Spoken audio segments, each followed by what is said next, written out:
So this session today is about the question of morality of the tribe and universal ethics. Should you be impartial? In some ways that might seem the answer is obviously a yes.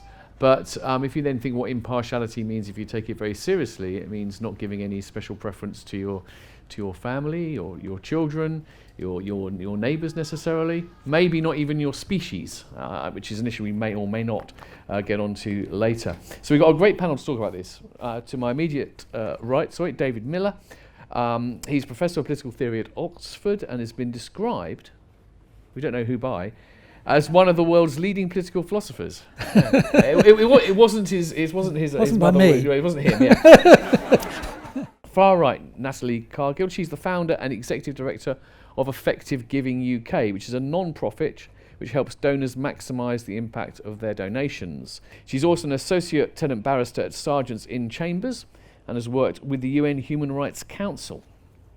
And to my immediate left is Peter Tatchell, well-known activist, author, co-founder of the queer human rights group OutRage, campaigns for human rights all over the globe in all sorts of parts of the world. So we're very glad you arrived in one piece today.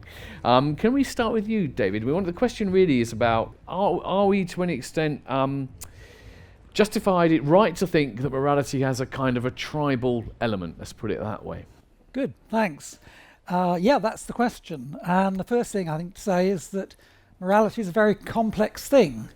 It's more like a department store than a specialist boutique, you could say. And many of the departments do have tribal features in the sense that the duties and obligations we have are directed towards those who are close to us, our family, friends, work colleagues, people we interact with on a daily basis.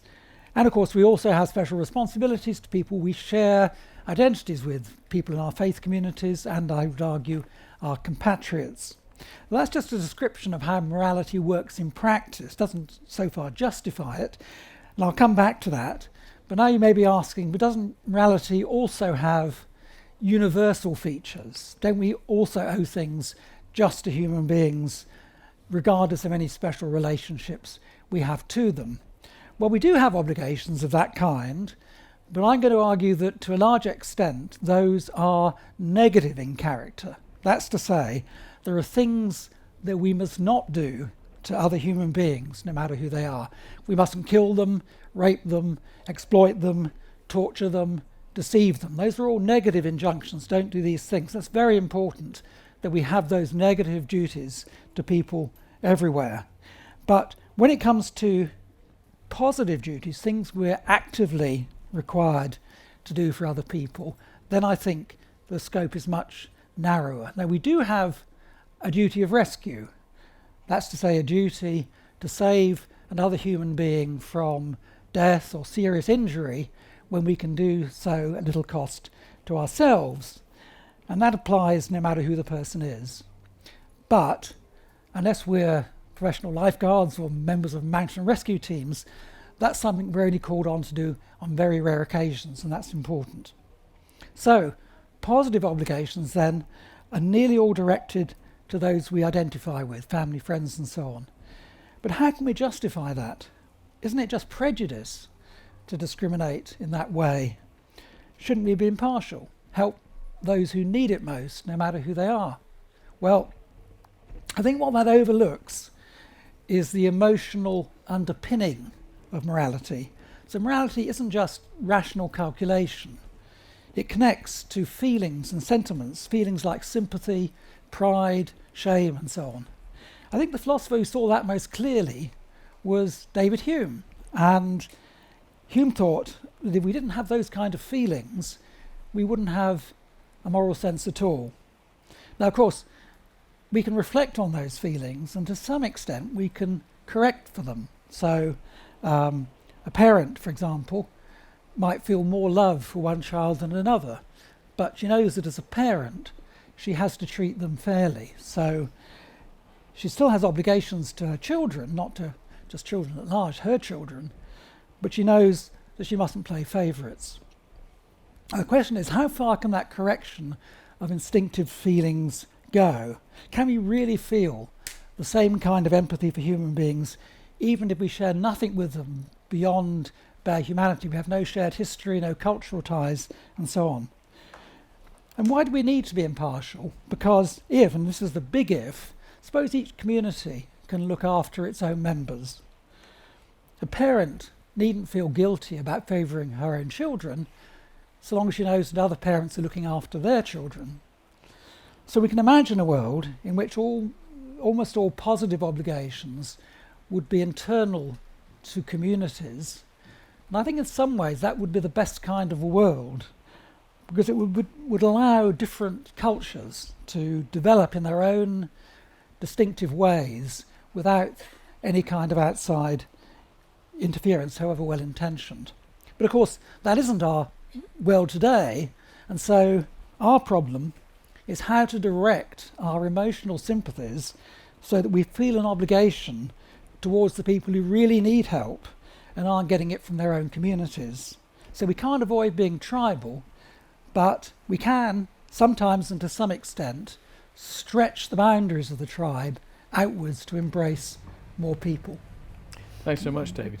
What I find particularly interesting about that is it's what you've done is a great service, because you've immediately broken down any suggestion this is a very straightforward tribal or universalistic debate, and you acknowledge you've argued for an element of tribal attachment, for want of a better word, but also that doesn't preclude certain universals. That's extremely interesting.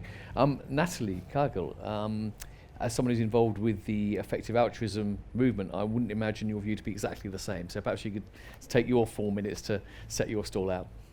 Thank you. I think a useful distinction that you've set out, David, is between moral psychology and ethics. So what do we actually do in practice, and what do we think we should do? And I would agree that what we actually do in practice is we behave and we feel moral impulses that are very tribal, because we evolved in tribes, and that was something that was really essential for our survival. I think whether we should accept that is a different question, and I don't think we should. There are two things that I would say about that. Firstly, when we look back over human moral progress, we could see it as a sort of expanding circle of individuals that we believe fall within our circle of compassion. So from originally perhaps just the family, to cities, to states, to nations, to different races, and all of humanity, and of course hopefully not stopping there. And in terms of some of the most shameful things that humans have done to one another, I think we can attribute some of those great atrocities to a failure to continue to expand our moral circle. So in the 5th century BC, it was perfectly acceptable for Greek city-states. That would be the limits of your moral sphere of concern.